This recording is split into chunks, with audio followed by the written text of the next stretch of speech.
Guys দেখুন bathroom উপর ফল ছাদ কিভাবে দেওয়া হয়। তো সুন্দর করে ভালোভাবে টেপ দিয়ে মাপ করে 6 ইঞ্চি বাই 6 ইঞ্চি রডের মাপ করে নিয়ে আমরা গায়ে রডটা কাটবো, কাটে মিলে সুন্দর করে মিলে দেব।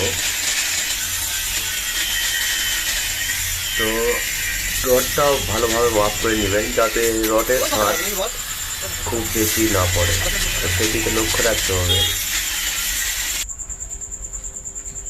তো দেখুন এই জায়গাতে ফল ছাদ করব। তো ফল ছাদে বর্তমান রড আমাদের তোলা হয়ে গেছে, তো রড বাঁধি শুরু করে দিয়েছি। তো দেখুন রডটা কিভাবে বিছা হয়েছে আপনারা দেখুন। তো এইভাবে বিছাবেন,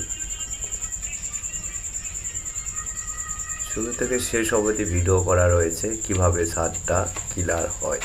তো আপনারা শেষ অবধি দেখুন কিভাবে দিচ্ছি। আমি নিত্য নতুন ভিডিও আপলোড দিয়ে থাকি।